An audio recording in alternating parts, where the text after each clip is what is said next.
Hello everyone and welcome to एड्यूप्र with Karishma. And आज हम स्टार्ट करने जा रहे हैं the new topic of determinant which is adjoint and inverse.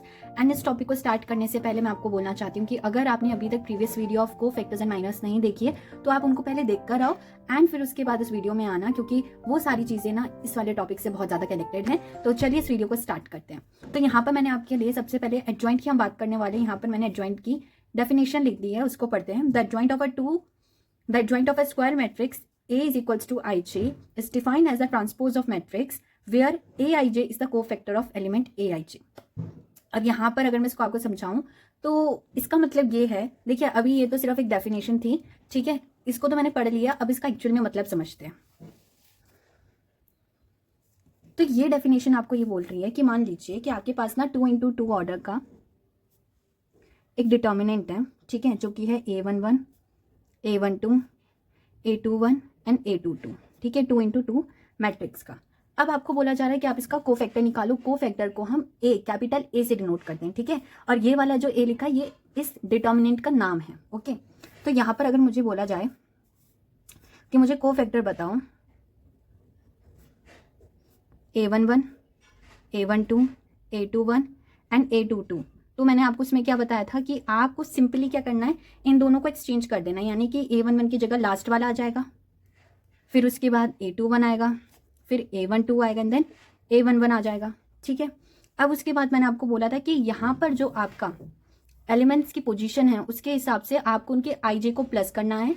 और प्लस करने पे अगर नेगेटिव यानी कि ऑड आता है, प्लस करने पे अगर आपका ऑड आता है तो आपका आंसर नेगेटिव आएगा। जैसे कि 1 + 1 2, तो ये A22 रहेगा। ये 1 + 2 नेगेटिव बन जाएगा विच इज 3, ऑड बन जाएगा ना, तो ये आपका नेगेटिव बन जाएगा। 2 + 1 3, तो ये भी आपका नेगेटिव बन जाएगा। एंड A22 आपका A11 ही रहेगा, क्योंकि 2 + 2 4 होता है विच इज इवन। यानी कि अगर मुझे बोला जाए कि cofactor of A is equals to A22 minus A21 minus A12 and A11, ये आएंगे मेरे, ठीक है। अब मुझे क्या करना है, इन कोफैक्टर्स को मैंने यहाँ पर अभी स्मॉल में लिखा है, कोफैक्टर्स को हमेशा बड़े में डिनोट करते हैं, तो इनको आप ऐसे करके लिखेंगे, ठीक है। This is the way you should write, ठीक है। अब यहाँ पर हम क्या करेंगे कि आपने कोफैक्टर्स निकाल लिए, ठीक है। उस कोफैक्टर को निकालने के बाद आपको कोफैक्टर का ट्रांसपोज करना है। सिंपल मतलब होता है ट्रांसपोज का। देखिए ट्रांसपोज करेंगे आप, ठीक है, कोफैक्टर्स का। आप यहाँ पर ऐसे स्लैश सा मार सकते हैं, आप यहाँ पर टी भी लिख सकते हैं, ठीक है। अब ट्रांसपोज का मतलब होता है कि जो आपकी रो है, जैसे A22 और A21 माइनस A21, इसको आप बना दो कॉलम, रो को कॉलम बनाओ या फिर कॉलम को रो बना दो। यानी कि A22 और ये वाला नीचे आ जाएगा A21, ठीक है, फिर माइनस A12 और A11। कोफैक्टर का ट्रांसपोज करा है ना, इसी को ही हम एडजॉइंट ऑफ A बोलेंगे, which will be A22 minus A12 minus A21 and A11 will be your adjoint. I hope it's clear to you. एक और बार मैं आपको अच्छे से समझा देती हूँ। यहाँ पर के लिए ना मैं आपके स्टेप्स लिख देती हूँ। अगर आपको एडजॉइंट फाइंड करना है, ठीक है, तो उसके लिए आपको सबसे पहले क्या करना होगा, आपको उसका कोफैक्टर निकालने होंगे, ठीक है। कोफैक्टर फाइंड करने के बाद आपको क्या करना होगा, उसका ट्रांसपोज करना होगा। एंड ट्रांसपोज करने के बाद आपको एडजॉइंट ऑफ A मिल जाएगा, ठीक है। एडजॉइंट ट्रांसपोज का मतलब क्या होता है, रो को कॉलम में कन्वर्ट करना। अब ना मैं आपको 2x2 जो हमारा ऑर्डर है उसकी एक ट्रिक बताती हूँ। मान लीजिए अभी मैं अगेन आपको वही एग्जांपल दे रही हूँ। मान लीजिए B है आपके पास, A11, A12, A21 and A22। 2x2 matrix का कभी भी आपको एडजॉइंट फाइंड आउट करना हो तो उसकी एक ट्रिक होती है कि आप A11 और A11 और A22 को इंटरचेंज कर देना। यानी कि A22 पहले आएगा और A11 लास्ट में आएगा। और जो ये A12 है और A21 है, इनका बस आपने साइन चेंज कर देना। यानी कि अगर ये नेगेटिव के हैं तो पॉजिटिव के हो जाएंगे, और पॉजिटिव के हैं तो नेगेटिव के हो जाएंगे। अब यहाँ पर ये दोनों पॉजिटिव के थे तो दोनों को मैंने नेगेटिव का बना दिया, ठीक है। अब इससे रिलेटेड हम एक क्वेश्चन करते हैं जिससे हमें और अच्छी तरीके से समझ में आए। Find adjoint A for A is equals to 2 3 1 4। अब जो मैंने आपको शॉर्ट ट्रिक बताई थी, ठीक है, एक बार मैं उसको यहाँ पर सॉल्व कर रही हूँ, फिर हम फुल ऑन भी सॉल्व करेंगे कि चेक करने के लिए कि वही आंसर आता है कि नहीं। तो A इज इक्वल्स टू, अभी मैंने आपको क्या कहा था, इन दोनों डायगनल्स को आपने क्या करना है, इंटरचेंज, यानी कि 4 यहाँ पर आएगा, 2 यहाँ पर आएगा, कोई साइन में चेंज नहीं होगा। और अब ये जो आपके 3 and 1 है, इनको क्या करना है, इनको यहीं रहने देना है और इनका साइन चेंज कर देना है। तो ये आपका क्या आएगा, यहाँ पर एडजॉइंट आएगा, ठीक है। This will be your adjoint A, ठीक है। बट अब हम एक बार इसको पूरा सॉल्व करते हैं। तो फर्स्ट स्टेप मैंने आपको क्या बताया था, कोफैक्टर्स निकालना। कोफैक्टर निकालते हैं, A11, A12, A21, A22, ठीक है। कोफैक्टर्स निकालेंगे तो क्या होगा, 4 1 3 2, एंड ये दोनों जो हैं आपके नेगेटिव के आ जाएंगे, ठीक है। अब उसके बाद आपको क्या करना था, ट्रांसपोज करना था कोफैक्टर्स का, करेक्ट। तो पहले मैं यहाँ लिख देती हूँ, cofactor of A is equals to 4 -1 -3 -2। बात क्या करना है, इन कोफैक्टर्स का करना है मुझे ट्रांसपोज। तो मैं ऐसे साइन लगा दूंगी, इन ट्रांसपोज करूंगी तो मेरे पास आएगा 4 -1 -3, ये पॉजिटिव का 3 बन जाएगा 2, ठीक है। एंड ये क्या आ गया मेरा एडजॉइंट ए। एंड मैंने यहाँ पर 3 into 3 का मैट्रिक्स लिया और यहाँ पर हमें बोला कि हमें वेरीफाई करना है। वेरीफाई का मतलब होता है कि आपको LHS निकालना है पहले और RHS निकालना है और ये दिखाना है कि दोनों की दोनों इक्वल है। उसको हम वेरिफिकेशन कहते हैं कि दोनों साइड इक्वल आ रही हैं, ठीक है। तो पहले मैं LHS का अगर सॉल्व करूँ तो उसके लिए पहले मुझे एडजॉइंट ए निकालना पड़ेगा। एडजॉइंट ए के लिए मुझे क्या चाहिए, कोफैक्टर्स। तो मैं डायरेक्टली यहाँ पर ना कोफैक्टर्स लिख रही हूँ। एंड आई होप आपको पता हो कि कोफैक्टर्स कैसे निकालते हैं। अगर आपको नहीं पता तो आप प्रीवियस वीडियो में जाकर उसको अच्छी तरीके से समझ सकते हैं। तो अगर मैं बात करूं कोफैक्टर्स की, तो जो मेरे कोफैक्टर्स निकलेंगे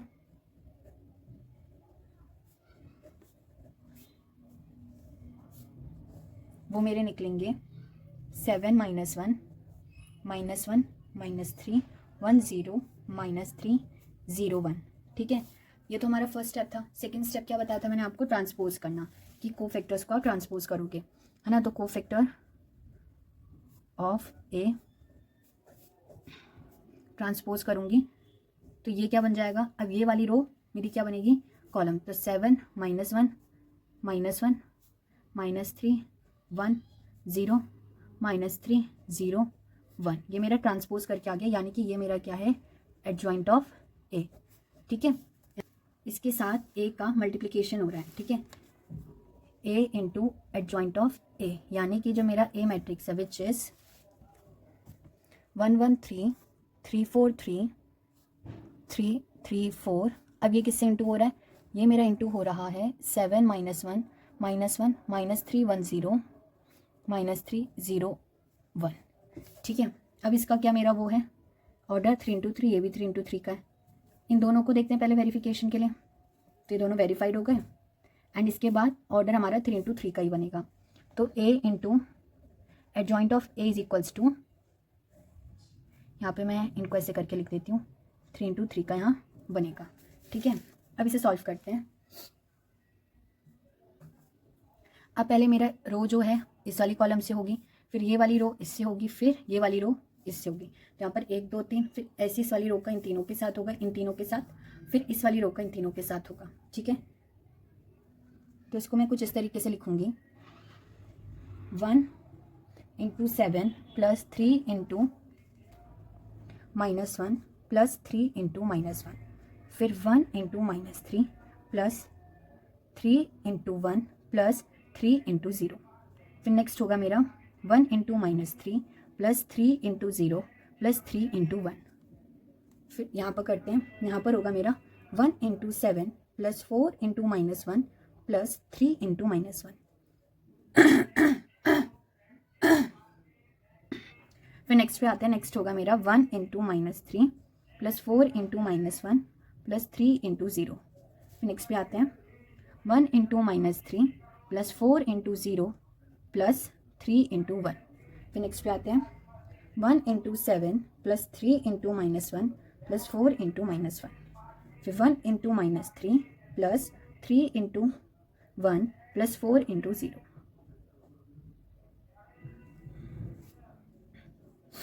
फिर इसका होगा 1 into -3 + 3 into 0 + 4 into 1, ठीक है। अब इसको हम क्या कर देंगे, सॉल्व करेंगे। तो जब मैं इसे सॉल्व करूंगी तो मेरा आएगा 7 - 3 - 3 -3 + 3 + 0 -3 + 0 + 3 माइनस नहीं, यहाँ आएगा 7 - 4 - 3 -3 +4 + 0 -3 + 0 + 3. 7 - 3 - 4 -3 + 3 + 0 and this will be -3 + 0 + 4. अब इसे सॉल्व करूँगी तो ये मेरा बनेगा 1 0 0 0 1 0 0 0 1. ठीक है, तो यहाँ मैं अब RHS सॉल्व कर रही हूँ. RHS तो उसके लिए पहले मुझे डिटर्मिनेंट को फाइंड करना है और उसको फिर आई से, आई का मतलब होता है आइडेंटिटी मैट्रिक्स. ठीक है, उससे इंटू करना है. तो determinant of A is equals to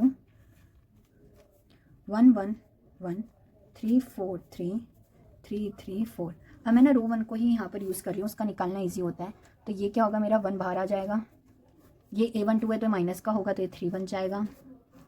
और ये A1 3 है तो ये 4 बन जाएगा, तो पॉजिटिव का ही रहेगा.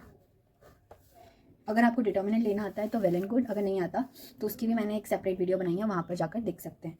इसको करेंगे तो ये आएगा मेरा 4 3 3 4. अगर हम इसको करेंगे तो ये आएगा हमारा 1 3 1 4 और इसको करेंगे तो ये आएगा हमारा 1 4 1 3. तो डिटर्मिनेंट आएगा 4 4 16 -9 3 4 -3 + 3 3 -7 -3 12 + 3, सॉरी ये 1 होगा और ये हो जाएगा -1. ठीक है, तो 7 -3 -3 ये होगा मेरा 7 - 6 विच विल बी 1. ठीक है, यानी कि डिटर्मिनेंट ऑफ A मेरा क्या आया 1. अब इसके बाद मुझे क्या प्रूफ करना है, ये मेरा जो डिटर्मिनेंट है वो आई से इंटू हो रहा है. आई क्या है, डिटर्मिनेंट क्या है 1, और जो मेरा आइडेंटिटी मैट्रिक्स होता है वो होता है 1 0 0 0 1 0 0 0 1 RHS. ठीक है, और LHS देखो मेरा क्या था, यह था. इसमें आप चाहो तो अगर आप इसमें 1 को भी कॉमन ले लोगे तो अंदर क्या बचेगा, यही बचेगा ना 1 0 0 0 1 0 0 0 1.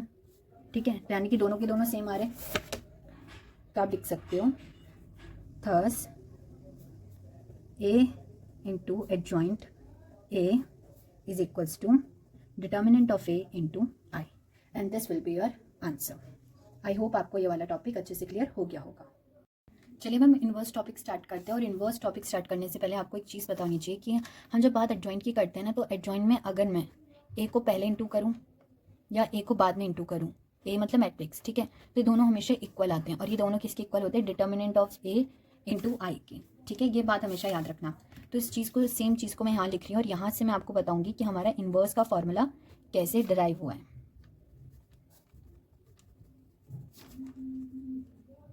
ठीक है, ये मैंने यहाँ लिख दिया. अब मैं आपको ये कह रही हूँ कि मान लीजिए कि यहाँ पर मुझे I की वैल्यू फाइंड आउट करनी, कि मेरी I की वैल्यू क्या होगी. तो आप बोलोगे कि उसके लिए मैं क्या करूँ, 1 upon determinant of A adjoint A कर लूँ, क्योंकि यहाँ पे क्या हो रहा है, मल्टीप्लाई हो रहा है, यहाँ पर होकर डिवाइड हो जाएगा. Is equals to 1 upon determinant of A adjoint A into A is equals to I. Correct. अब मैं आपको बोल रही हूँ कि आप इस पूरे को B मान लो, तो मेरे पास क्या है, AB is equals to BA is equals to I. B है वो क्या है मेरा, B is the inverse of A, कि A inverse is equals to B. जैसे कि अगर मैं आपको नॉर्मली बोलूँ कि मुझे बताओ कि मैं 5 में ऐसा क्या इंटू करूँ कि मुझे 1 मिले, तो आप बोलोगे 1/5, यानी कि 1/5 इज द इनवर्स ऑफ 5, यानी कि 5 inverse is equals to 1/5. Correct. तो यानी कि सिमिलरली यहाँ पर मैं वो चीज़ कह रही हूँ कि B is the inverse of A, तो A inverse is equals to B, तो A inverse will equals to 1 upon determinant of A adjoint A. यही तो B की वैल्यू थी and this is how we get the formula to solve A inverse. I hope it's clear to you. को ना A inverse find करना है इस matrix, और ये वही वाला मैट्रिक्स है जिसको हमने पहले सॉल्व किया है. अगर मुझे inverse is equals to 1 upon determinant of A adjoint A. ठीक है, अब हमेशा याद रखना कि आपका ना डिनोमिनेटर में है डिटर्मिनेंट, तो D आपका ना कभी भी 0 के इक्वल नहीं होना चाहिए, क्योंकि होता है नो एग्जिस्टेंस. ठीक है, आपका फिर वो नॉन डिफाइन आता है. तो यानी कि आपका A डिटर्मिनेंट कभी भी 0 के इक्वल नहीं होना चाहिए. और अभी हमने निकाला था तो हमारा A डिटर्मिनेंट 1 के इक्वल आ रहा था. ठीक है, यानी कि अगर मैं इसे सॉल्व करूँ तो ये बनेगा 1/1 इंटू एडजॉइंट ए कितना आ रहा था मेरा 7 -1 -1 -3 1 0 -3 0 1, ठीक है। यानी कि जो मेरा ए इनवर्स है, अब 1/1 है तो उसको लिखने की कोई ज़रूरत नहीं, यानी कि वो एडजॉइंट के ही इक्वल आ रहा है, विच इज़ 7 -1 -1 -3 1 0 -3 0 1, ठीक है। आई होप आपको ये क्लियर होगा। सो यहाँ पर हमने आज की क्लास में इनवर्स और एडजॉइंट को एकदम अच्छी तरीके से समझ लिया है, एंड हमने यहाँ पर सारे टॉपिक्स जो कि डिटर्मिनेंट चैप्टर्स में पूछे जाते हैं उन सबको क्लियर कर दिया है। तो हम आज के लिए इतना ही करते हैं। That's it for today. मैं मिलती हूँ आपको नेक्स्ट वीडियो में, तब तक के लिए bye bye and take care.